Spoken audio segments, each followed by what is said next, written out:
Nuo 18 metų pradėjau dirbti ligoninės vaikų skyriuje, kur daug ligoniukų būdavo vaikai iš vaikų namų, kuriems labiausiai reikėjo dėmesio ir meilės. Tuo metu dar nesupratau, kad visą tai jiems duodu. Tik vėliau supratau, kad tai buvo ne mano darbo dalis, o mano pašaukimas. Su vyru vis pasikalbėdavome, kad būtų gerai padėti vaikams, kuriems reikia saugumo, meilės ir šilumos.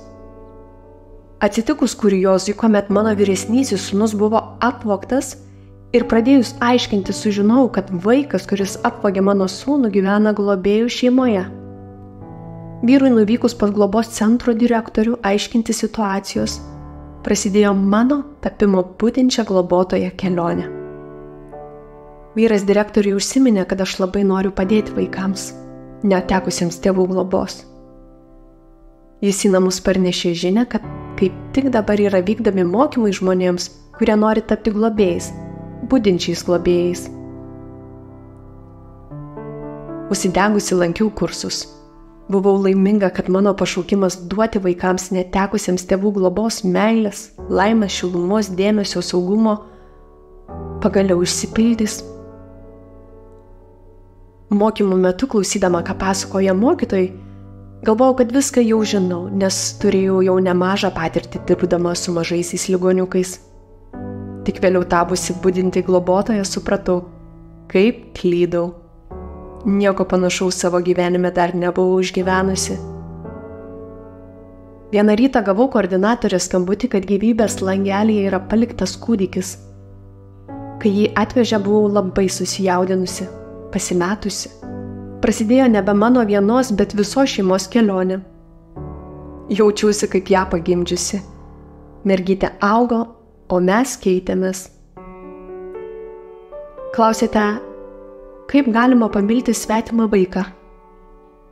Ją pamilo visa šeima, visi ją vadinome mūsų princese.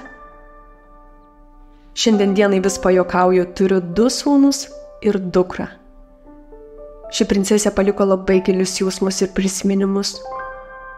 Kai ji pateko į kitą šeimą, labai bijojau dar kartą pajusti emocinį skausmą. Per 4 metus mano šeimoje laikinai pagyveno 16 sudaužytų ir nusivylusių širdučių. Už kiekvieną jų meldžiuosi, kad atrastų savo kelią ir gautų ramybę. Jums įdomu, ar derėtų pagalvoti apie globą? Žinoma, taip. Pirmiausia, pasitikrinti, kas per žmogus esi pats. Jau nebegirdžiu aplinkinių klausimo, kam tau to reikia. Dalis visuomenės yra sugedusi iš vidaus. Neleidžiu jiems kalbėti apie globoje esantį vaiką blogai, nes jis tuo metu yra mano vaikas.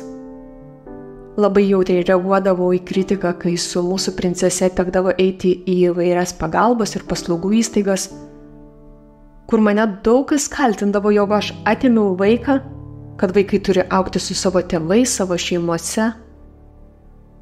Taip, aš su tuo sutinku, tik vaiko aš neatėmiau.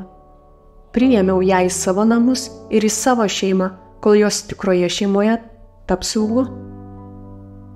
Iš pradžių visiems teisinausi ir ieškojau atsakymų.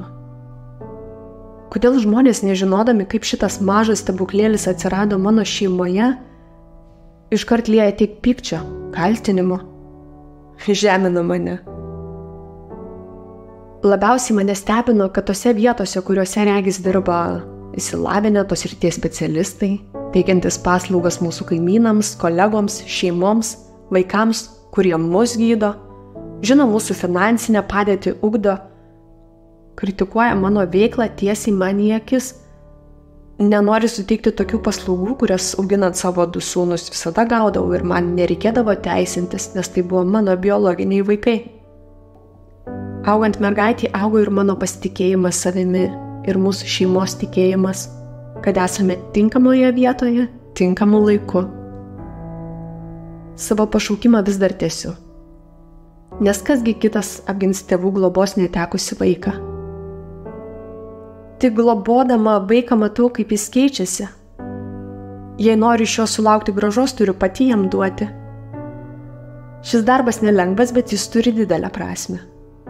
Šį darbą pradėjau viena, bet be šeimos pagalbos jis būtų neįmanomas, be specialisto būtų labai sunkus. Labai svarbu sukurti ryšį ne tik su savo vaiku, bet ir su globos centro darbuotojais. Jiems esu dėkinga už supratimą, kuomet aš pati savęs negalėjau suprasti. Esu dėkinga vyrui ir likimui už galimybę prisiliesti prie sužalotų širdučių, pabūti jų drauge, teta, o gal antra mama. Tai, ką pradėjau, sunku nutraukti.